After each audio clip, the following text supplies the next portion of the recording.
Hello friends, welcome to PU Sir Physics. Today our topic is Lorentz force.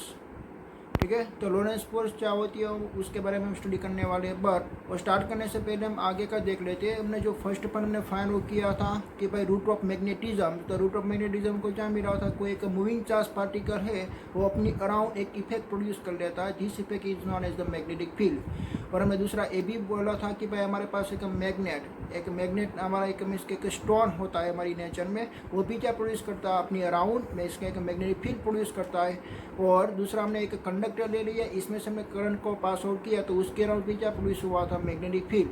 ठीक है, तो हमको root of magnetism हमको क्या मिला था, एक मूविंग चार्ज पार्टिकल्स हमको मिला था। फर्स्ट पर हमने फाइंड आउट करके दिया था एक ओस्टेड नाम का साइंटिस्ट ने। ओके, ध्यान पर हमने उसकी मैग्नेटिक फोर्स जो हमको मिल रहा है, जो हमारा एक मूविंग चार्ज पार्टिकल्स पे वो इफेक्ट लग रही है, इसके कारण वो क्या करने लगता है, एक टर्न करने लगता है। ठीक है, तो उस पर कितना फोर्स लगेगा, वो फोर्स की क्वांटिटी वे हमने निकाली कि भाई F is equal to Q v, जितना फोर्स लगता है, q is a charge particle, v is a velocity and B is equal to magnetic field. और मैग्नेटिक फील्ड का यूनिट भी हमने देखा कि भाई मैग्नेटिक फील्ड का यूनिट होता है टेस्ला।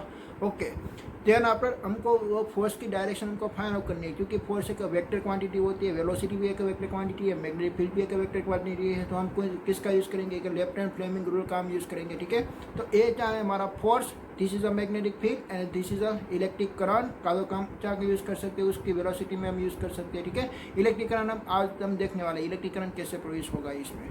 ओके, तो ऐसे हमको क्या फाइंड आउट हो जाएगा, मीन्स के हमारी एक फोर्स की क्वांटिटी हमको फाइंड आउट हो सकती है। ठीक है, और आपको ये भी आपने देखा था कि भाई आपकी magnetic field inside the going to paper जाती है तो आप उसको क्रॉस पर मल्टीप्लाई मीन्स के क्रॉस से आप इंडिकेट कर सकते हो। ध्यान after going outside on paper आती है तो आप क्या इंडिकेट करते हो, एक पॉइंट से आप इंडिकेट करते हो। ठीक है, ओके, ध्यान आफ्टर हमको फाइंड आउट हमने किया था कि भाई हमारा जो चार्ज पार्टिकल है वो चार्ज पार्टिकल के पास एक वी वेलोसिटी भी अवेलेबल है, एक यूनिफॉर्म यहाँ पे एक रीजन अवेलेबल है मैग्नेटिक फील्ड का। ठीक है, यहाँ पे पूरे के पूरा इसके मैग्नेटिक फील्ड का एक रीजन अवेलेबल है, वहाँ पे कोई एक मूविंग चार्ज पार्टिकल्स आएगा तो वो क्या करने लगेगा, भाई टर्न करने लगेगा। ठीक है, तो ऐसा एक रिवॉल्यूशन करने लगेगा। अगर वो रिवॉल्यूशन करती है तो भाई उसकी रेडियस कितनी होती है, देन पर उसकी वेलोसिटी कितनी होती है, उसके पास काइनेटिक एनर्जी कितनी होती है, वो जो रिवॉल्यूशन कर रही है तो उसकी फ्रीक्वेंसी कितनी होती है, उसका टाइम पीरियड कितना होता है, उसकी एंगुलर वेलोसिटी कितनी होती है, वो सभी इक्वेशन हमने डिराइव किया था। कैसे डिराइव किया था कि भाई जो चार्ज पार्टिकल्स पे जो फोर्स लग रहा है, जो फोर्स का इफेक्ट प्रोड्यूस हो रहा है, तो वो कौन सा फोर्स था, मैग्नेटिक फोर्स था।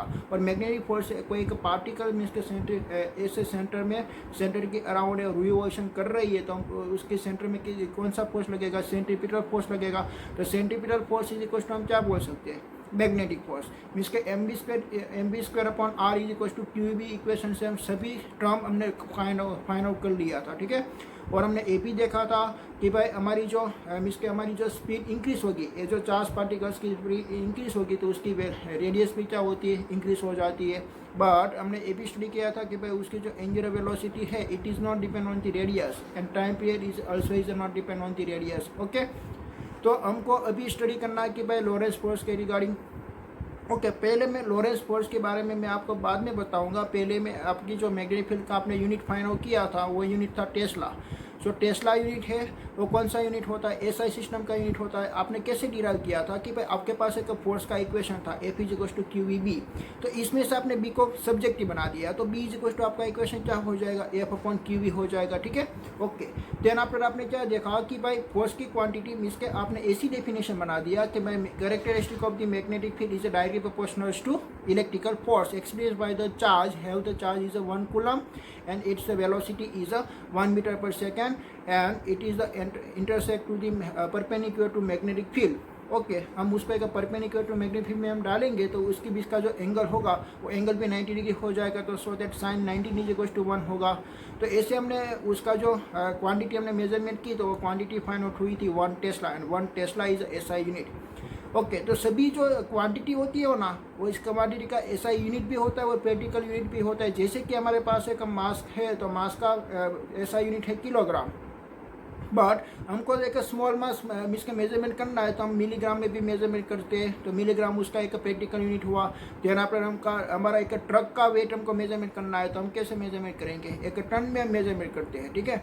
ओके, तो ऐसे हम बहुत सारे मास का यूनिट हम इसको कंसिडर कर सकते हैं। ऐसे हमारे पास यहाँ पे जो मैग्नेटिक फील्ड है उसका भी प्रैक्टिकल यूनिट के बारे में आपको देखना है कि भाई हमारी जो अर्थ है तो अर्थ के पास भी मैग्नेटिक फील्ड अवेलेबल है। अर्थ के पास है क्यों मैग्नेटिक फील्ड अवेलेबल होगी कि भाई हमने कल देखा था कि भाई हमारे पास यहाँ पे मैग्नेट है, ऐसे हमने यहाँ पे लटका दिया तो यहाँ पे पहले मैग्नेट क्या कर रहा था, रोटेट। देन आफ्टर थोड़ा टाइम के बाद वो क्या हो जाएगा, एक स्टेबल हो जाएगा। एक स्टेबल होता है वो एक पर्टिकुलर डायरेक्शन में स्टेबल होता है, north and south he direction में वो स्टेबल होता है। क्यों? क्योंकि नॉर्थ एंड साउथ डायरेक्शन में हमारी मैग्नेटिक फील्ड का इफेक्ट है, हमारी अर्थ की मैग्नेटिक फील्ड का। वो अर्थ के पास जो मैग्नेटिक फील्ड है तो वो उसकी मैग्नीट्यूड कितना है, अर्थ की जो सरफेस है उसके ऊपर जो मैग्नेटिक फील्ड का मिसके एक रीजन अवेलेबल है, इसमें आपका एक मैग्नेट क्या कर रही है, मिसके एक पर्टिकुलर डायरेक्शन पे वो स्टेबल हो जाएगी। ओके, तो उसकी जो वैल्यू है ना वो वैल्यू है 10⁻⁵ टेस्ला। कितनी है? 10⁻⁵ टेस्ला। देन आफ्टर हमारी जो ह्यूमन बॉडी होती है इसमें भी मैग्नेटिक फील्ड अवेलेबल है। वो कितनी मैग्नेटिक फील्ड अवेलेबल है? 10⁻10 टेस्ला अवेलेबल है, ठीक है। आपने सुना होगा मैग्नेटिक थेरापी के रिगार्डिंग। ओके, तो सभी लोग मैग्नेटिक थेरापी कराती है। क्यों मैग्नेटिक थेरापी करते हैं? मैग्नेटिक थेरापी का मीनिंग क्या हुआ कि भाई हमारी जो बॉडी की सरफेस है, बॉडी की सरफेस पे वो मैग्नेटिक फील्ड का अफेक्ट पड़ेगा, तो मैग्नेटिक फील्ड का अफेक्ट से हमारा जो अलाइनमेंट होता है वो इमेज के सेट हो जाता है, ठीक है। तो वो उसको हम बोलते हैं मैग्नेटिक थेरापी, क्योंकि हमारी बॉडी की इनसाइड भी एक मैग्नेटिक थेरापी इसके मैग्नेटिक फील्ड अवेलेबल है। वो मैग्नेटिक फील्ड है हमारी बॉडी में 10⁻10 टेस्ला। अर्थ की सरफेस पे कितनी मैंने बोला? 10⁻⁵ टेस्ला। और हमारी जो बॉडी होती है हमारी वुमन बॉडी, तो वुमन बॉडी में क्या होता है? 10⁻10 टेस्ला होती है, ठीक है। देन आफ्टर हमारे जो स्काइस में एक प्लैनेट्स टू प्लैनेट, तो प्लैनेट के बीच में जो मैग्नेटिक फील्ड होती है उससे भी कम होती है। वो कितनी होती है? 10⁻12 टेस्ला होती है। हम उसको बोलते हैं इंटरस्टेलर पेस, ठीक है। इंटरस्टेलर पेस का क्या मीनिंग होता है कि भाई यहाँ पे एक स्टार अवेलेबल है और दूसरा स्टार यहाँ पे अवेलेबल है और उसके सेंटर का पॉइंट हमने सिलेक्ट कर लिया, तो उस सेंटर के पॉइंट पे इलेक्ट्रिक मैग्नेटिक फील्ड आपकी फाइंड आउट हुई 0। ओके, देन आफ्टर मिसके हमारी प्रैक्टिकल लैब है, तो प्रैक्टिकल लैब में हम 1 टेस्ला हम यूनिट मिसके मैग्नेटिक फील्ड हम बना सकते हैं, ठीक है। प्रैक्टिकल हमारी जो फिजिक्स की प्रैक्टिकल लैब होती है इसमें आप मैग्नेटिक फील्ड प्रोड्यूस कर सकते हो, 1 टेस्ला जितने आप प्रोड्यूस कर सकते हो। तो जो 1 टेस्ला आपने प्रोड्यूस किया वो आपकी अर्थ की सरफेस में जो मैग्नेटिक फील्ड है उसके आप कंपेरिजन करेंगे तो वो जो आपकी लैब में जो प्रोड्यूस हुई है वो 1 लाख टाइम्स मिसके मैक्सिमम है ऑन दी सरफेस से, क्योंकि ऑन दी सरफेस पे हुआ था 10⁻⁵ टेस्ला, क्या लगा। और आप प्रैक्टिकल लैब में बना रही हो 1 टेस्ला। ओके, उससे भी ज़्यादा होती है। कहाँ पे होती है? न्यूट्रॉन स्टार के पास होती है। न्यूट्रॉन स्टार क्या होती है कि भाई जब हमारा जो मिसके स्टार है वो स्टार का साइज मिसके डिक्रीज हो जाएगा, तब उसमें से एनर्जी भी डिक्रीज हो जाएगी, ठीक है। देन आफ्टर उसकी साइज डिक्रीज हो गई तो उसकी जो मैग्नेटिक मोमेंटम है वो ज़्यादा हो जाएगी, मिसके उसमें मैग्नेटिक फील्ड ज़्यादा हो जाएगी। वो मैग्नेटिक फील्ड कितनी हो जाएगी? 10⁸ टेस्ला हो जाएगी, क्या लगा। तो ये सभी जो हमारा मिसके मैंने आपको जो वैल्यू बताई वो सभी वैल्यू कौन सी थी? एक प्रैक्टिकल यूनिट थी। ओके, देन आफ्टर हमको स्टडी करना है एक लॉरेंस फोर्स के रिगार्डिंग। ओके, लॉरेंस फोर्स का क्या मीनिंग होता है कि भाई एक लॉरेंस नाम का साइंटिस्ट था, उसने एक फोर्स बनाया था, इसलिए उसकी याद में हमने उसका नाम रख दिया लॉरेंस फोर्स, ठीक है। ओके, तो लॉरेंस फोर्स होती क्या है? पहले तो हमारे पास एक चार्ज पार्टिकल एक स्टेशनरी पोजीशन पे है तो उसकी अराउंड क्या प्रोड्यूस होगा? इलेक्ट्रिक फील्ड प्रोड्यूस होती है। अगर वही चार्ज पार्टिकल को मैं एक v वेलोसिटी के साथ मूवमेंट करवाता हूँ तो उसकी अराउंड क्या प्रोड्यूस हो जाती है? मैग्नेटिक फील्ड प्रोड्यूस हो जाती है। जब आपका चार्ज पार्टिकल्स मूविंग करता है तब क्या उसके पास इलेक्ट्रिक फील्ड होती है? इलेक्ट्रिक फील्ड भी होती है। और जब वो मूविंग करती है तो वो एक इलेक्ट्रिक करंट बना लेती है। और हमने आगे देखा था कि भाई हमारा सोर्स ऑफ मैग्नेटिक फील्ड क्या है? एक मूविंग चार्ज पार्टिकल या तो इलेक्ट्रिक करंट, ठीक है। तो हमारा चार्ज पार्टिकल्स यहाँ पे मोशन में है तो उसके अराउंड एक मैग्नेटिक फील्ड भी होगी और हमारे पास एक चार्ज पार्टिकल्स भी अवेलेबल है तो उसके पास क्या अवेलेबल होगा? एक इलेक्ट्रिक फील्ड भी अवेलेबल होगी। मतलब उसका क्या मीनिंग हुआ? जब आपका चार्ज एक स्टेशनरी पोजीशन पे है तो स्टेशनरी पोजीशन पे ओनली फॉर इलेक्ट्रिक फील्ड हो सकती है but magnetic field is 0। Why? Because the F is equal to QEB, so that velocity is 0। तो यहाँ पे कोई मैग्नेटिक फोर्स नहीं लगने वाला है, सो दैट मैग्नेटिक फील्ड भी क्या हो गई? 0 हो गई। ओके जब आपका चार्ज पार्टिकल मीन्स के मोशन के कंडीशन में है तब इसमें दोनों फील्ड अवेलेबल होगी कि इलेक्ट्रिक फील्ड भी अवेलेबल होती है, देन आपका मैग्नेटिक फील्ड भी अवेलेबल होती है। तो क्या ग्रेविटेशनल फील्ड नहीं होती है? हमारी जो स्पेस अवेलेबल है, हमारे एटमॉस्फेयर में जो सभी आप स्पेस देख रहे हो वो स्पेस में सभी इलेक्ट्रिक फील्ड भी प्रेजेंट होती है, देन आपका ग्रेविटेशनल फील्ड भी प्रेजेंट होती है और मैग्नेटिक फील्ड भी प्रेजेंट होती है। क्यों? क्योंकि हमारी स्पेस में कोई ऐसा भी पॉइंट होता है कि भाई जहाँ पे चार्ज पार्टिकल एक स्टेशनरी पोजीशन पे हो, जहाँ भी एक स्टेशनरी पोजीशन पे होता है तब उसकी अराउंड एक इलेक्ट्रिक फील्ड का इफेक्ट होता है। और हमको एक ऐसा भी चार्ज पार्टिकल्स मिलेगा कि जो मोशन में है, एयर के साथ वो क्या करेगा, ट्रैवलिंग करेगा। जब वो एयर के साथ ट्रैवलिंग करती है तब उसकी अराउंड भी क्या प्रोड्यूस होती है, मैग्नेटिक फील्ड प्रोड्यूस होती है और उसके पास चार्ज पार्टिकल्स भी अवेलेबल है तो इलेक्ट्रिक फील्ड भी अवेलेबल है। बट हम यहाँ पे ग्रेविटेशनल फील्ड को निगलेक्ट कर सकते हैं। क्यों? क्योंकि वो जो मास पार्टिकल्स हमारा जो चार्ज पार्टिकल है उसका मास कितना होता है, वेरी स्लो, इसके वेरी कम होता है, 9.1 × 10⁻³ इलेक्ट्रॉन का होता है। और सबसे जो हमारा स्मॉल पार्टिकल है वो इलेक्ट्रॉन है, ठीक है। ओके जो उसका जो मास का जो इफेक्ट वो आएगा ग्रेविटेशनल फील्ड से वो कितना आएगा, वेरी कम आएगा, ठीक है। इसलिए हम क्या कर सकते हैं कि ग्रेविटेशनल फील्ड को हम निगलेक्ट कर सकते हैं। तो यहाँ पे हम ओनली फॉर 2 ही फील्ड देखने वाला है, एक इलेक्ट्रिकल फील्ड एंड देन आपका मैग्नेटिक फील्ड का इफेक्ट। ओके तो लॉरेंस पर्सन को क्या बताती है कि भाई मूविंग चार्ज पार्टिकल के पास दोनों का इफेक्ट होती है। तो दोनों का इफेक्ट होती है तो दोनों का इफेक्ट से हम क्या फाइंड आउट कर सकते हैं, एक फोर्स की क्वांटिटी हम फाइंड आउट कर सकते हैं, ठीक है। ओके तो इलेक्ट्रॉन पे जो इलेक्ट्रिक फील्ड का फोर्स लगेगा, इलेक्ट्रॉन पार्टिकल पे जो इलेक्ट्रिक फील्ड का फोर्स लगेगा वो कितना लगेगा, F = QE जितना लगेगा।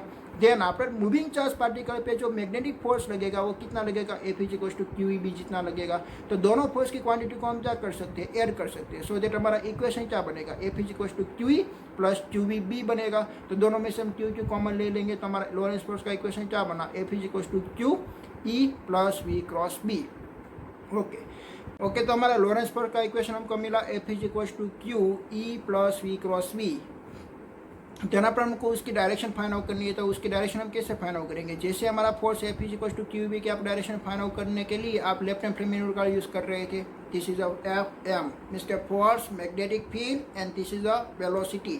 ओके तो वैसे ही आपको यहाँ पे फाइंड आउट करना है कि कैसे। आप देखिए कि भाई आपके पास ये जो पेन की जो डायरेक्शन है वो कौन सी डायरेक्शन है, मैग्नेटिक फील्ड की डायरेक्शन है और यहाँ पे चार्ज पार्टिकल ऐसी जा रही है, चला है कहा तो आपकी चार्ज पार्टिकल ऐसी जा रही है। ओके आपकी चार्ज पार्टिकल ऐसी जा रही है तो आप उसकी यही डायरेक्शन में आपकी मीन्स के थंब और उसका फ्रेमिंग रूल का आप यूज़ कर सकते हो, ठीक है। ओके तो ये आपकी क्या इंडिकेट करती है, मैग्नेटिक फील्ड की डायरेक्शन, तो आप ऐसे इंडिकेट कीजिए। और ये जो आपकी क्या इंडिकेट करती है, वेलोसिटी, तो ये वेलोसिटी इंडिकेट कर रही है, ठीक है। तो आपका जो थंब दिख रहा है और थंब क्या बताएगी, आपकी एक मैग्नेटिक फोर्स का डायरेक्शन बताएगी।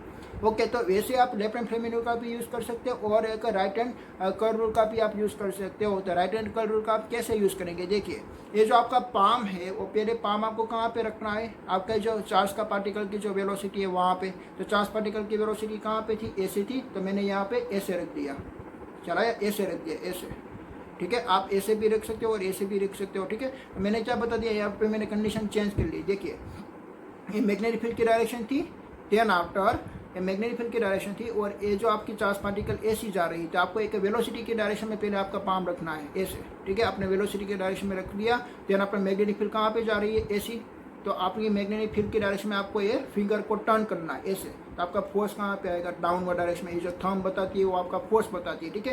ये जो पाम बताती है वो पाम क्या बताती है, एक वेलोसिटी की डायरेक्शन में है हमारा पाम। देन आफ्टर ये फिंगर कहाँ पे है, ये फिंगर यहाँ पे इसके मैग्नेटिक फील्ड की डायरेक्शन में है और थंब कहाँ पे है, थंब हमारा फोर्स की डायरेक्शन में है। आप कोई दूसरी भी कंडीशन सोच लेते हो, ठीक है। कैसे कि आपकी वेलोसिटी, आप सामान्य के पास आपकी वेलोसिटी इस डायरेक्शन में है, देन अपने मैग्नेटिक फील्ड डाउनवर्ड डायरेक्शन में, तब कहाँ पे फोर्स लगेगा, ये वेलोसिटी आपकी यही डायरेक्शन में है। तो आपको क्या करना है कि भाई ऐसे आपको हैंड रखना है, ठीक है। आप ऐसे भी रख सकते हो, ऐसे रखिए। देन आप मैग्नेटिक फील्ड कहाँ पे, डाउनवर्ड डायरेक्शन में, तो डाउनवर्ड डायरेक्शन में ऐसे कर दीजिए। तो आपको थंब कहाँ पे बता रही है, यही डायरेक्शन में। तो वो क्या हो गई, इसके थंब की डायरेक्शन पे आपकी इंडिकेट होगी मैग्नेटिक फोर्स की डायरेक्शन। चलाया इसका आप राइट हैंड रूल का भी यूज़ कर सकते हो और लेफ्ट हैंड फ्रेमिंग रूल का भी आप यूज़ कर सकते हो। आप कोई भी एक रूल्स आप यूज़ कर सकते हो, ठीक है। बट आपको कंफ्यूज नहीं होना है, ओनली फॉर एक ही रूल्स आपको याद रखनी है डायरेक्शन को इंडिकेट करने के लिए, ओके। तो इससे हम लॉरेंस फोर्स की वैल्यू हम फाइंड आउट कर सकते हैं। लॉरेंस फोर्स क्या होती है, बेसिक मीन्स के इलेक्ट्रिक फील्ड और मैग्नेटिक फील्ड का कॉम्बिनेशन होती है। जब मूविंग चार्ज पार्टिकल होती है तब उसमें दोनों फील्ड अवेलेबल है, ओके। देन पर हमको क्या फाइंड आउट करना है कि देन पर हमको देखना है कि भाई हमारे पास ऐसा कोई कंडक्टर अवेलेबल है, हम उसको क्या बोल सकते हैं, उसके पास एक कंडक्टर को हमने बैटरी के साथ कनेक्ट कर दिया तो इसमें से करंट का फ्लो होगा, तो हम उसको क्या बोल सकते हैं, current carrying conductor. Current carrying conductor means के CCC, उसका एक शॉर्ट फॉर्म होता है CCC। ओके, तो उसका क्या मीनिंग होगा, करंट कैरिंग कंडक्टर हुआ, इसमें से करंट का फ्लो हो रहा है। पर एक करंट का फ्लो हो रहा है, बट इसके ये जो सिंपल सा एक तार है, वो सिंपल सा तार का मैंने इसके नंबर ऑफ इलेक्ट्रॉन और नंबर ऑफ प्रोटॉन मैंने काउंट कर लिया कि भाई सपोज के उस पर उसकी inside total number of electron है 1000 और टोटल नंबर ऑफ प्रोटॉन भी अवेलेबल है 1000, तो टोटल चार्ज कितना होगा, Q इज इक्वल टू कितना होगा, 0। तो यहाँ पे टोटल चार्ज 0 है, तो वो क्या नहीं बनाएगा, इलेक्ट्रिक फील्ड नहीं बना सकती। वो क्या नहीं बना सकती, इलेक्ट्रिक फील्ड नहीं बना सकती। तो वो क्या मैग्नेटिक फील्ड बना सकती है, क्या मैग्नेटिक फोर्स क्रिएट कर सकती है। मैग्नेटिक फोर्स का इक्वेशन क्या था, F is equal to QEB। इसमें भी चार्ज पार्टिकल आती है तो वो भी नहीं बना सकती, बट वो बना सकती है। वो कैसे बना सकती है, देखिए कि आपको कौन सी चार्ज को मेजरमेंट करनी है, उसकी इनसाइड टोटल चार्ज 0 है क्या है, तो उसका मीनिंग क्या हुआ कि भाई उसकी इनसाइड टोटल चार्ज मीन्स के 0 है, तो 1000 इसमें प्रोटॉन अवेलेबल है और 1000 इलेक्ट्रॉन अवेलेबल है। तो कितना टोटल एलिमेंट अवेलेबल है, 2000 अवेलेबल है। इसमें से कौन ट्रैवल करेगा, जब आप यहाँ से बैटरी में से उसको करंट की सप्लाई करेंगे तब क्या फ्लो होने लगेगा, इलेक्ट्रॉन फ्लो होने लगेगा। तो उसकी इनसाइड जो 1000 इलेक्ट्रॉन है वो कंटिन्यूसली क्या करती है, फ्लो करती है।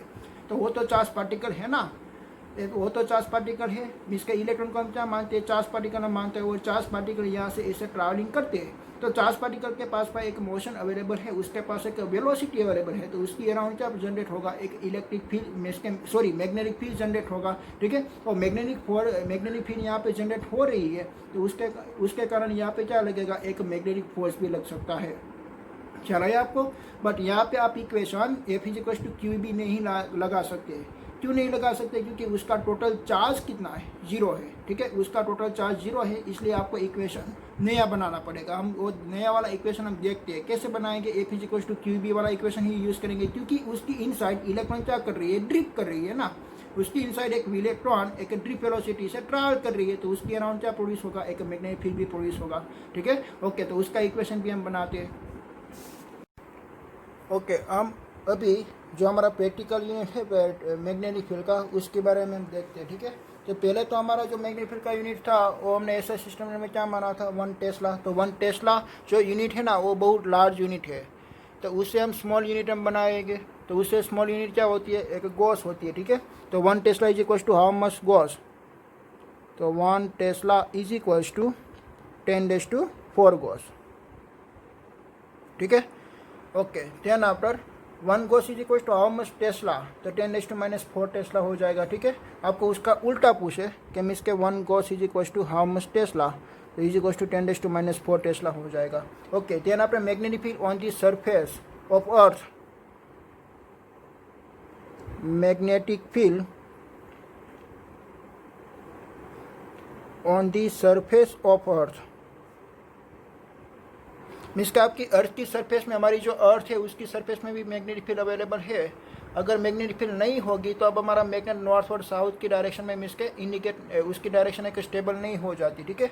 इसलिए हमारी जो मैग्नेटिक फील्ड है ना, वो मैग्नेटिक फील्ड हमारी अर्थ की सरफेस में भी अवेलेबल है, बट उसकी जो इंटेंसिटी होती है वो बहुत कम होती है, 10⁻⁵ टेस्ला होती है। Then after magnetic field is a human body भी होती है, हमारी ह्यूमन बॉडी में भी मैग्नेटिक फील्ड अवेलेबल है। मैग्नेटिक थेरापी हम करते हैं, ठीक है,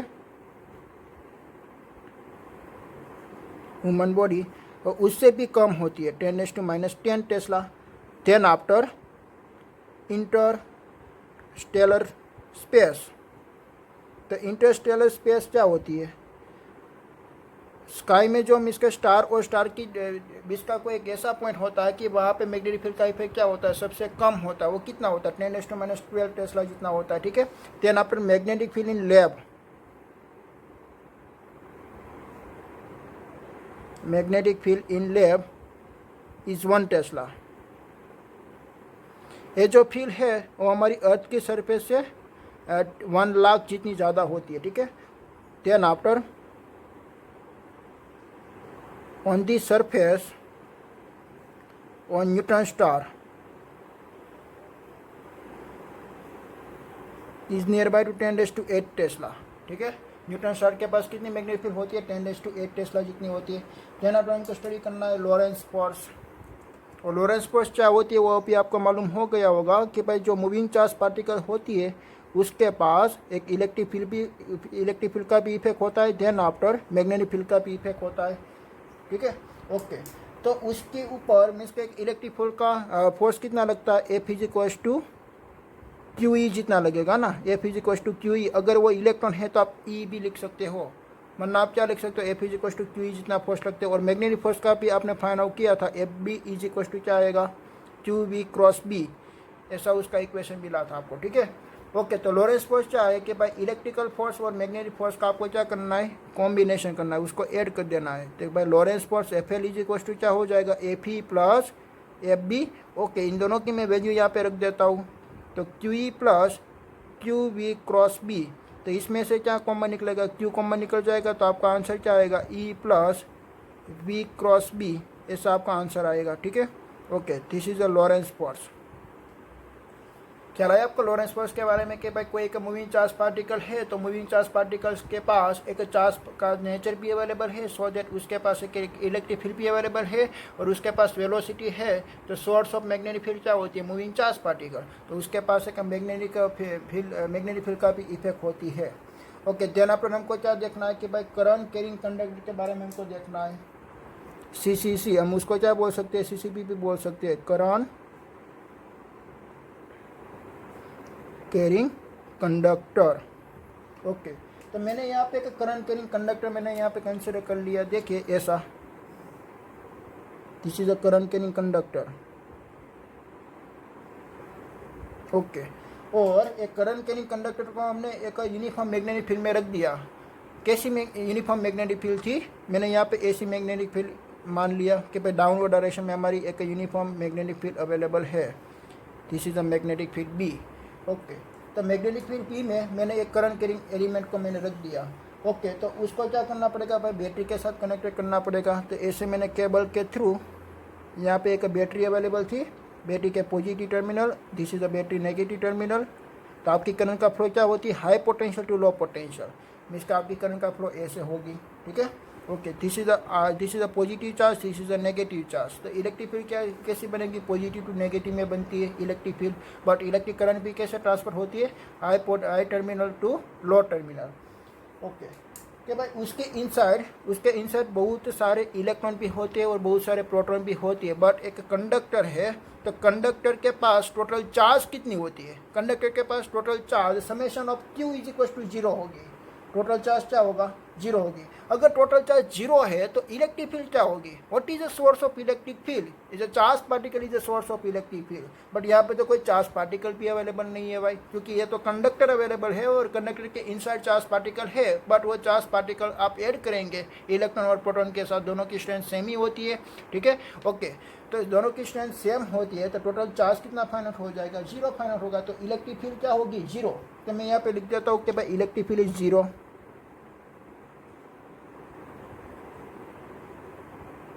ठीक है, इलेक्ट्रिक फील्ड आपकी 0 हो सकती है। देन आप ये वाला इक्वेशन आप देखिए, F B is equal to Q V B.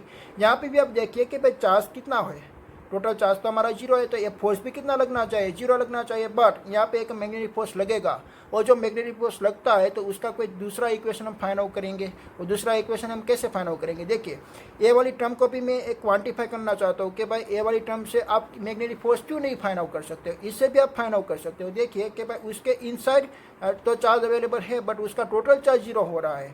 उसके इनसाइड आप मानिए कि भाई उसके पास एक 1000 इलेक्ट्रॉन भी अवेलेबल है, देन आफ्टर 1000 प्रोटॉन भी अवेलेबल है। तो कौन ट्रैवल करती है, इलेक्ट्रॉन ट्रैवल करती है, क्योंकि इलेक्ट्रॉन कैसा है कि मीन्स के इलेक्ट्रॉन का जो मास होता है वो वेरी कम होती है, 9.1 × 10⁻31। किसके कंपैरिजन में कम है, प्रोटॉन का मास के कंपैरिजन में। प्रोटॉन के पास कितना मास है, 1.67 × 10⁻27 जितना मास अवेलेबल है। तो इलेक्ट्रॉन आपकी ट्रैवल करेगी। ओके, इलेक्ट्रॉन कैसे ट्रैवल करती है, negative terminal to positive terminal. Means के आपके पास यहाँ पे इलेक्ट्रॉन है तो इलेक्ट्रॉन ऐसे यहाँ पे ट्रैवल करेगी। ठीक है, ऐसी जाएगी और ये पूरे कंडक्टर में से पास आउट होके यहाँ पे वापस आ जाएगी। ओके, तो यहाँ पे देखिए कि भाई इलेक्ट्रॉन का ट्रांसफर नहीं हो रहा है, ओनली पर इलेक्ट्रॉन क्या कर रही है, ये पूरी की पूरी सर्किट में ट्रैवल कर रही है। मीन्स के क्या हुआ, जितना यहाँ पे इलेक्ट्रिक चार्ज पार्टिकल्स में क्या एग्जिट होता है इतना यहाँ पे एंटर होती है। तो मीन्स के क्या होगा, total number of electric charge particles means के सेम ही होगा। ठीक है, मीन्स के summation of electric charge particle क्या होगा, 0 ही होगा। ठीक है। तो ये जो पूरे का पूरा कंडक्टर में इलेक्ट्रॉन ओनली फॉर क्या कर सकती है, ट्रांसफर हो सकती है, और ओनली फॉर मीन्स के ट्रैवलिंग हो सकती है, बट वो ट्रांसफर नहीं हो सकती है, मीन्स के ये बॉडी में से निकल के दूसरी बॉडी में नहीं जा सकती, ठीक है। ओके, देन आफ्टर वो रास्ते में क्या मिलेगा उसको, पॉजिट्रॉन भी मिल सकता है ऐसे। पॉजिट्रॉन भी कितना अवेलेबल है, 1000 अवेलेबल है, पॉजिट्रॉन भी 1000 अवेलेबल है, बट यहाँ पे मूव कौन कर रहा है, ओनली फॉर इलेक्ट्रॉन मूव कर रहा है, ख्याल आया।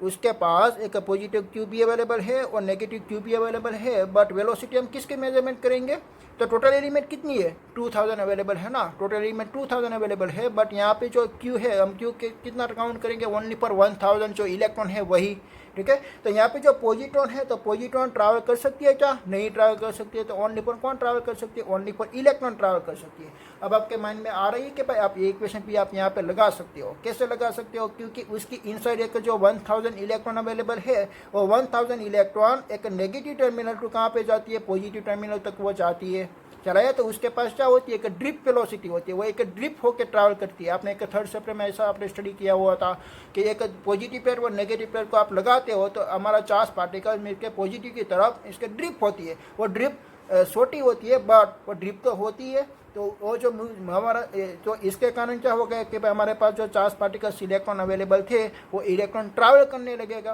तो ट्रैवल करने लगेगा मीन्स कि हम क्या बोल सकते हैं, वो हमारा चार्ज पार्टिकल एक मोशन में है, तो मोशन में है तो वो उसकी अराउंड क्या प्रोड्यूस कर सकता है, मैग्नेटिक फोर्स प्रोड्यूस कर सकता है, ठीक है। ओके, तो हम कौन सा इक्वेशन हम यूज़ करेंगे, यही वाला इक्वेशन हम यूज़ करेंगे, QVB वाला इक्वेशन। तो यहाँ पे मैं VD लिख देता हूँ क्योंकि ड्रिप होगा ना, आपका चार्ज पार्टिकल क्या होगा, ड्रिप, तो QVD क्रॉस B।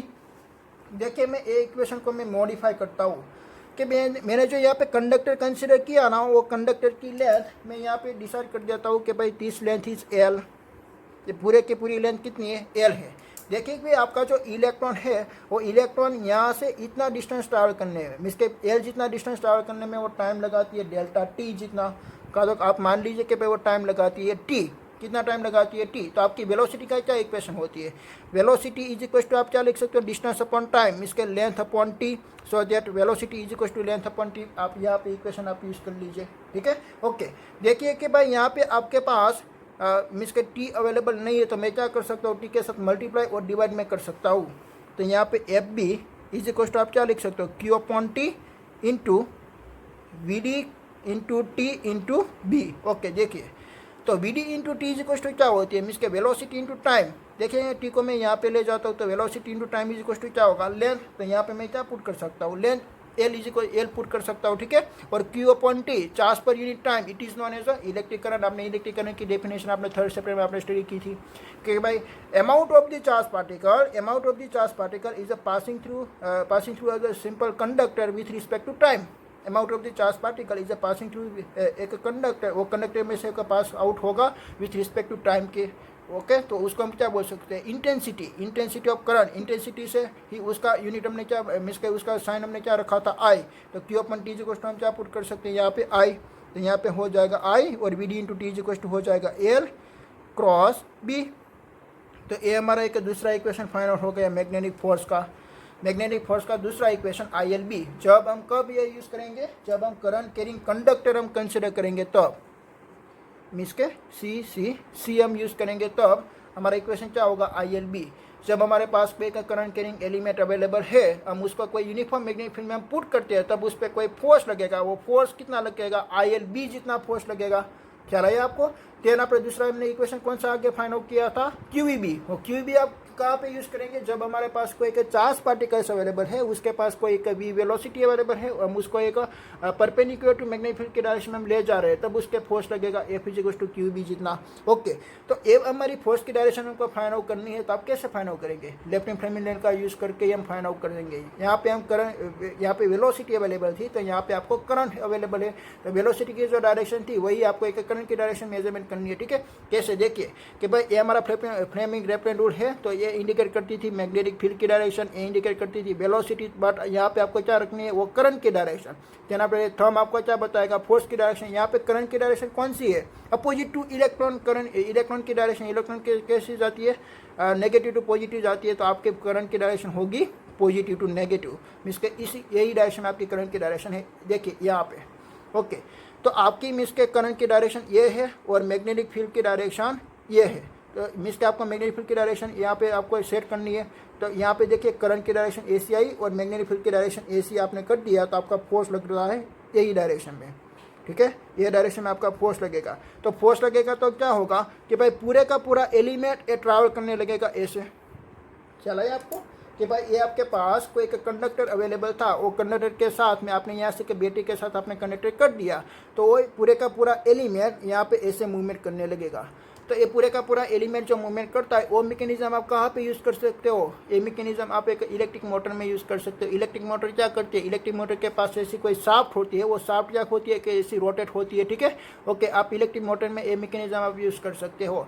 कैसे, देखिए कि भाई इलेक्ट्रिक मोटर आपने AC कनेक्टेड की होगी, ये चार्ज पार्टिकल ये आपका एक करंट कैरिंग एलिमेंट है, तो उसको आपने करंट दे दिया तो वो क्या करेगी, ऐसे मूवमेंट करेगी, तो ये ऐसे मूवमेंट की। तो ये क्या होगा, देखिए ये मेरा हैंड क्या होता है, देखिए ये टर्न होती है, तो आपको क्या करना है, एक आपका शाफ्ट और ऐसे आपको एक टर्न करना है, तो ऐसे वो पूरे का पूरा टर्न करती है, तो वो क्या करने लगती है, रोटेशन करने लगती है, ठीक है। तो इलेक्ट्रिक मोटर में आपने देखा कि भाई एक शाफ्ट या कंटिन्यूसली क्या करती है, ऐसे रोटेशन करती है। वो कैसे रोटेशन करती है, यही मैकेनिज्म से वो रोटेशन करती है। आप क्या उस पर लगाते हैं, एक मैग्नेटिक फोर्स लगाते हो, ठीक है। एक कॉइल होती है, उसके अराउंड एक मैग्नेटिक फील्ड का इफेक्ट प्रोड्यूस हो जाता है, तो उस पर एक फोर्स लगती है, वो फोर्स लगने से वो क्या करेगा, ऐसे ट्रैवल होगी, ऐसे एक आगे की डायरेक्शन में वो चली जाएगी। वो कब आगे की डायरेक्शन में चली जाएगी, आपको मैग्नेटिक फील्ड भी AC रखनी है और इलेक्ट्रिक करंट की भी डायरेक्शन AC रखनी है। तब अगर आपने डायरेक्शन चेंज कर लिया तो उसकी मोमेंटम भी मीन्स कि उसकी मोशन भी चेंज हो सकती है, ठीक है।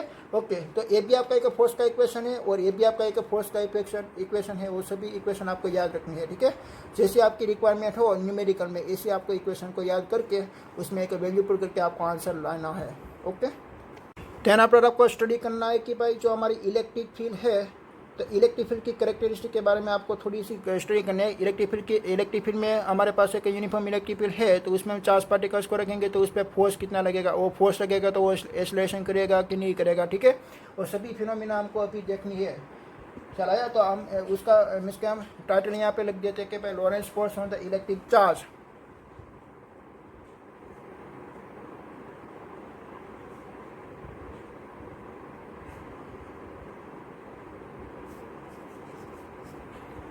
ओके, हम यहाँ पे एक यूनिफॉर्म इलेक्ट्रिक फील्ड हम कंसिडर करते हैं ऐसे। This is a uniform electric field. आपको मालूम है यूनिफॉर्म इलेक्ट्रिक फील्ड कहाँ से हमको मिलती है, एक प्लेट से मिलती है, ठीक है। ओके, ऐसे यहाँ पे एक यूनिफॉर्म इलेक्ट्रिक फील्ड हमको मिली। This is the first of all हम कौन सी कंडीशन हम यूज़ करेंगे, स्टेशनरी चार्ज की कंडीशन। जब हमारा चार्ज कैसे होता है, स्टेशनरी। ओके, तो फर्स्ट कंडीशन में हमने क्या कर लिया, यहाँ पे हमने एक चार्ज पार्टिकल्स को रखा ऐसे। तो ये जो चार्ज पार्टिकल है, वो चार्ज पार्टिकल क्या हमने कहाँ पे पुट किया, एक यूनिफॉर्म इलेक्ट्रिक फील्ड में हमने पुट किया। तो आपको मालूम है कि भाई उस पर फोर्स लगने वाला है, कितना फोर्स लगने वाला है, F=QE जितना फोर्स लगने वाला है। अगर वो पॉजिटिव चार्ज पार्टिकल है तो वो इलेक्ट्रिक फील्ड की डायरेक्शन में वो ट्रैवल करेगा, ठीक है। अगर वो नेगेटिव चार्ज पार्टिकल है तो अपोजिट टू इलेक्ट्रिक फील्ड के डायरेक्शन में वो ट्रैवल करेगा, वो भी आपको मालूम है। तो ये पॉजिटिव चार्ज पार्टिकल है तो उस पर ऊपर मीन्स के F=QE जितना फोर्स एक इलेक्ट्रिक फील्ड की डायरेक्शन में लगता है, ठीक है।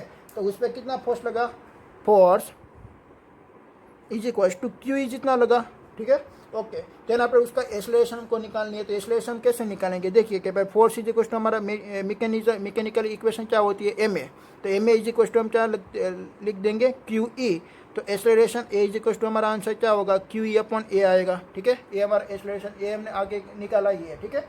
ओके, देना पर हमको क्या फाइंड आउट करनी है, उसकी वेलोसिटी हमको फाइंड आउट करनी है कि भाई वो कितनी वेलोसिटी से आगे चली जाएंगी, उसकी हमको फाइनल वेलोसिटी हमको निकालनी है, ठीक है। तो फाइनल वेलोसिटी आप कैसे निकालेंगे, आपके पास एक इक्वेशन अवेलेबल है, final velocity initial velocity plus 2as का इक्वेशन जो आप 11 में स्टडी करते हो। v² u² plus 2as। S क्या होती है, डिस्टेंस। ये चार्ज पार्टिकल डिस्टेंस भी ट्रैवल करेगी ना, क्योंकि इस पर फोर्स लगेगा तो एक्सेलरेशन करेगी, तो डिस्टेंस भी ट्रैवल करेगी। तो पहले तो इनिशियल वेलोसिटी में हमारा चार्ज पार्टिकल कैसा था, स्टेशनरी पोजीशन पे था। तो u हम क्या कंसिडर कर लेंगे, 0। तो ये वाली इक्वेशन में आप u 0 पुट कर दीजिए, तो v² क्या फाइंड आउट हो जाएगा, 2as फाइंड आउट हो जाएगा, ठीक है। ओके, देन आफ्टर आपको only for velocity find out करनी है। तो वेलोसिटी v आपका इक्वेशन क्या मिलेगा, 2as जितना मिलेगा। देखिए ये इक्वेशन, कि जैसे जैसे आपका डिस्टेंस मीन्स के इंक्रीज होगा वैसे आपकी वेलोसिटी भी क्या होगी, इंक्रीज। तो उसका क्या मीनिंग हुआ कि भाई ये जो इलेक्ट्रिक फील्ड का इफेक्ट है हमने यहाँ तक रखा, ध्यान अपने ये इफेक्ट को यहाँ तक हम ले जाएंगे, तो ये इफेक्ट को हम यहाँ पे ले जाएंगे तो आपका चार्ज पार्टिकल्स ट्रैवल कितना करेगा, एक लंबा सा डिस्टेंस वो ट्रैवल करेगा, और जितना डिस्टेंस आप मीन्स के यहाँ पे मैक्सिमम करेंगे उसकी वेलोसिटी आप इतनी ज़्यादा कर सकते हो। वेलोसिटी मैक्सिमम करने से क्या होगा, वेलोसिटी मैक्सिमम करने से उसके पास एनर्जी भी ज़्यादा हो जाएगी, क्योंकि यह जो चार्ज पार्टिकल है तो चार्ज पार्टिकल के पास एक मास होता है, ठीक है। तो काइनेटिक एनर्जी का इक्वेशन क्या होता है, 1/mv²। तो हमने क्या कर लिया, यहाँ पे डिस्टेंस को इंक्रीज करके, डिस्टेंस को इंक्रीज करके हमने वेलोसिटी को ज़्यादा कर दिया, तो उसके पास काइनेटिक एनर्जी भी क्या हो जाती है, ज़्यादा हो जाती है। वो सभी जो फिजिकल जो टर्म है वो टर्म आपको समझनी है, ठीक है। आप रट्टा मारेंगे तो आपको कुछ नहीं आने वाला है, मैं आपको बता देता हूँ। आपको क्या करना पड़ेगा, ये पूरे की पूरी टर्म आपको समझनी पड़ेगी कि भाई आपको इलेक्ट्रिक फील्ड का इफेक्ट हमने ज़्यादा कर दिया तो चार्ज पार्टिकल भी ज़्यादा यहाँ पे इलेक्ट्रिक फील्ड में ट्रैवल करेगा। अगर चार्ज पार्टिकल का डिस्प्लेसमेंट ज़्यादा होगा तो उसकी वेलोसिटी भी क्या आने वाली है, मैक्सिमम आने वाली है, ठीक है। तो उसके पास वेलोसिटी मैक्सिमम हो गई तो काइनेटिक एनर्जी भी क्या हो गई, ज़्यादा हो गई। ओके, देन अपने दूसरी कंडीशन देखिए। दूसरी कंडीशन में क्या लेता हूँ, पहले मैंने क्या ले लिया था, टेस्टरी चार्ज। यहाँ पर मैं दूसरी कंडीशन में ये लेता हूँ कि भाई चार्ज के पास ऑलरेडी वेलोसिटी अवेलेबल थी, चार्ज एक मोशन में था, क्या था, चार्ज एक मोशन में था, ठीक है। तो चार्ज इज मूव का, तो चार्ज इज मोशन पे आप लिख सकते हो, ठीक है। कि भाई पहले से ही हमारा चार्ज क्या था, मोशन में था। ओके, पहले से ही मोशन में था तो उसका हम इक्वेशन हम कैसे निकालेंगे, देखिए कि दूसरी कंडीशन में ओके तो यहाँ पे आपका एक चार्ज अवेलेबल है, उसके पास यू वेलोसिटी भी अवेलेबल है, वो ऐसे जाएगा, F is equal to Q, जितना इस पर भी फोर्स लगेगा, ठीक है। ओके, तो यहाँ पे भी फोर्स कितना लगता है, F is equal to Q, और this force is equal to mechanically force M A is equal to आप क्या लिख सकते हो, क्यू लिख सकते हो। देन आप acceleration is equal to Q E upon M. Okay, then आप उसकी आपको इक्वेशन निकालनी है कि भाई फाइनल वेलोसिटी, तो यही इक्वेशन आप यहाँ पे यूज़ करेंगे, v² is equal to u² plus 2as। But यहाँ पे इनिशियल वेलोसिटी 0 नहीं होगी, क्यों, क्योंकि उसके पास एक इनिशियल कंडीशन पे ही एक वेलोसिटी अवेलेबल है, u जितनी वेलोसिटी अवेलेबल है, इसलिए आप उसको कंसिडर कर सकते हो, ठीक है। तो उसकी final velocity v is equal to आप क्या कंसिडर करेंगे, √u² प्लस 2as जितनी फाइंड आउट होगी, तो उसकी वेलोसिटी इससे ज़्यादा होगी, ख्याल आया, क्योंकि उसके पास इनिशियल वेलोसिटी 0 थी, उसके पास इनिशियल वेलोसिटी ज़्यादा है तो उसके पास एनर्जी भी ज़्यादा होगी, ठीक है। ओके, तो थर्ड कंडीशन देखिए, मैंने यहाँ पे देखिए कि भाई ये चार्ज पार्टिकल को मैंने, उसके पास यू वेलोसिटी अवेलेबल थी तो मैंने इलेक्ट्रिक फील्ड के डायरेक्शन में मैंने फेंका, तो बट मैं क्या सोच सकता हूँ तीसरी कंडीशन कि मेरा चार्ज पार्टिकल ए डायरेक्शन में जाए, क्यू चार्ज पार्टिकल को यू वेलोसिटी से ए डायरेक्शन में मैंने यहाँ पे छोड़ दिया, तो क्या होगा, देखिए कि भाई इलेक्ट्रिक फील्ड का इफेक्ट तो इस डायरेक्शन में लग रहा है और चार्ज पार्टिकल आपका इस डायरेक्शन में जा रही है, तो पहले क्या होगा, रिटार्डेशन होगा, यहाँ पे एक्सेलरेशन नहीं होगा, रिटार्डेशन होगा। देन आफ्टर चार्ज पार्टिकल की वेलोसिटी 0 हो जाएगी, देन आफ्टर वो चार्ज पार्टिकल यहाँ से इसे बैन होके इलेक्ट्रिक फील्ड के डायरेक्शन में चला जाएगा।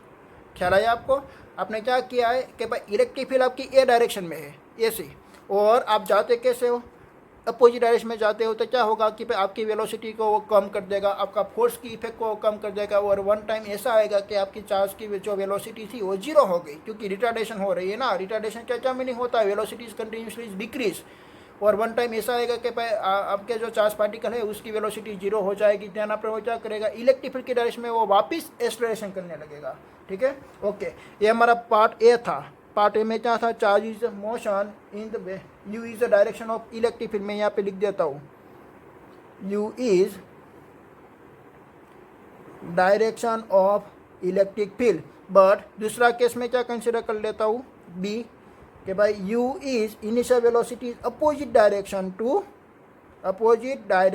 टू इलेक्ट्रिक फील्ड, तो क्या होने वाला है, तो रिटार्डेशन होने वाला है, ठीक है, retardation, so that v is 0 and return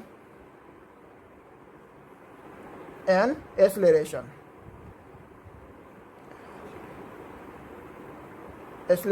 in electric field direction। चलाया ये वाली केस में। ओके, देन आफ्टर आपको एक लास्ट केस देखनी है, सी केस। इसमें आपको क्या देखनी है, देखिए मैं यहाँ पे जो हमारी यूनिफॉर्म इलेक्ट्रिक फील्ड लाइन है उसको मैं इंक्रीज कर देता हूँ ऐसे। ओके, यहाँ पे देखिए कि भाई आपने एक इलेक्ट्रिक फील्ड को जिसका आपका जो पास चार्ज पार्टिकल थी वो चार्ज पार्टिकल को आपने ऐसा ही आपने फेंका, बट मैं क्या करता हूँ यहाँ पे एक एंगल में फेंकता हूँ, ऐसे कोई एंगल, ये हमारी इमेज के यू वेलोसिटी अवेलेबल है, ऐसे मैंने एंगल में यहाँ पे फेंका।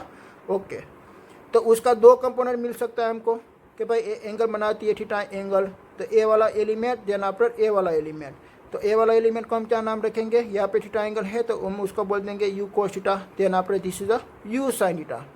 तो आपका जो एलिमेंट है वो एलिमेंट कैसे ट्रैवल करेगा उसका पाथ भी आपको यहाँ पे ड्रॉ करना है। देखिए कि भाई यू कोशिटा है, वो यू कोशिटा एक इलेक्ट्रिक फील्ड की डायरेक्शन में लग रही है, तो इलेक्ट्रिक फील्ड की डायरेक्शन में लग रही है तो उसके पास मीन्स के फोर्स लगेगा क्यू जितना, और क्यू जितना फोर्स लगेगा तो वो इस डायरेक्शन में एक्सेलरेशन करने लगेगी। और यू साइन थीटा उसके तो परपेंडिकुलर डायरेक्शन में है, तो उसके परपेंडिकुलर डायरेक्शन में है तो उस पर ऊपर कोई फोर्स लगने वाला नहीं है। तो यू साइन थीटा की जो वेलोसिटी है वो हाइट इतनी रहेगी, बट यहाँ पे एक्सेलरेशन ऐसे होगा। तो ये जो चार्ज पार्टिकल है वो चार्ज पार्टिकल यहाँ पे ऐसे जाएगा, एक पैराबोलिक पाथ बना के चले जाएंगे। ठीक है, आपका चार्ज पार्टिकल यहाँ से ऐसे जा सकती है, एक पैराबोलिक पाथ बना के चलाए आपको। तो ये जो अब ट्रैवल करेगी और देन आप अलाइन टू इलेक्ट्रिक फील्ड होके वो एक स्ट्रेट डायरेक्शन में चली जाएगी। और यहाँ पे टर्न हुआ, बट टर्न क्या हुआ कि भाई ये टर्न होके एक अलाइन टू इलेक्ट्रिक फील्ड के डायरेक्शन में चली गई, वो वापस टर्न नहीं हुआ चलाया। और मैग्नेटिक फोर्स में आपने क्या देखा था, बार बार टर्न हो रहा था, देन आप वो क्या करेगा एक रिवॉल्यूशन में वो ट्रैवल कर सकती है। ठीक है, बट यहाँ पे ऐसी सिचुएशन नहीं आई, ओनली पर एक बार टर्न होती है और अलाइन टू इलेक्ट्रिक फील्ड की डायरेक्शन में चली जाती है। ठीक है, ओके, तो आपकी जो यू कोस थीटा की जो वेलोसिटी है वो कंटिन्यूसली इंक्रीज होती है, बट यू साइन थीटा की वेलोसिटी इंक्रीज नहीं होती है। क्यों नहीं होती है वो आपको मालूम पड़ा, क्योंकि वो जो वेलोसिटी है वो इलेक्ट्रिक फील्ड की परपेंडिकुलर डायरेक्शन में है, और यू कोस थीटा वाली जो वेलोसिटी है वो इलेक्ट्रिक फील्ड की अलाइन टू इलेक्ट्रिक फील्ड की डायरेक्शन में है, इसलिए उस पर फोर्स लगेगा। कितना फोर्स लगता है, क्यू जितना फोर्स लगता है वो आपको मालूम ही है। ठीक है, ओके, तो मैं यहाँ पे लिख देता हूँ, देखिए कि भाई you cos theta is increase, क्या होने वाला है यहाँ पे, you cos theta is increase होने वाला है। तो you cos theta is increase and you sine theta is uniform, इसमें कोई चेंजेस नहीं आने वाला है। ख्याल आया, साइन थीटा के फंक्शन में कोई चेंजेस नहीं आने वाला है, only for cos theta he. Cos theta में क्या होगा, पे अलाइन टू इलेक्ट्रिक फील्ड है तो उस पर फोर्स लगेगा, F is equal to Q जितना, तो वो एक्सेलरेशन करने लगेगा। ओके, और ये पाथ कैसा बनाएगा, देखिए एक पाथ वो बनाती है, एक पैराबोलिक पाथ वो बनाती है। ओके, तो उसकी पूरे की पूरी टर्म मैं यहाँ पे लिख देता हूँ। देखिए, the charge is entered at any angle, यहाँ पे हमने एट एनी द एंगल हमने चार्ज को एंटर करवाया, तो क्या होने वाला है,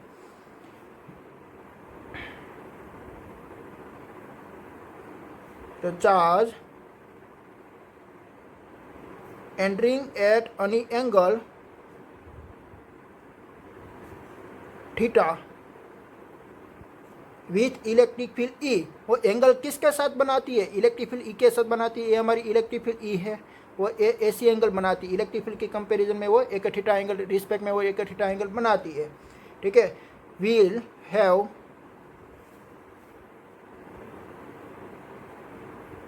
u sin theta uniform across E, but u cos theta along E is keep on increase, u cos theta की वैल्यू keep on increase होती है due to acceleration,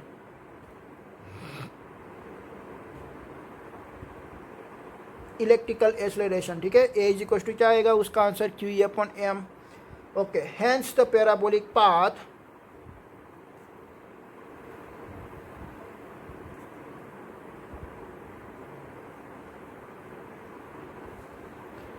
parabolic path वो बनाती है और always direct towards electric field direction. ठीक है, और एक्सेलरेशन डू नॉट टर्न, यहाँ पे एक्सेलरेशन हो रहा है पर ओनली फॉर वो क्या हो रहा है, एक्सेलरेशन होके वो अलाइन टू इलेक्ट्रिक फील्ड की डायरेक्शन में आ जाएगा, बट वो पूरे का पूरा टर्न नहीं कर रही है। तो हम यहाँ पे क्या लिख सकते हैं, acceleration accelerate do not turn.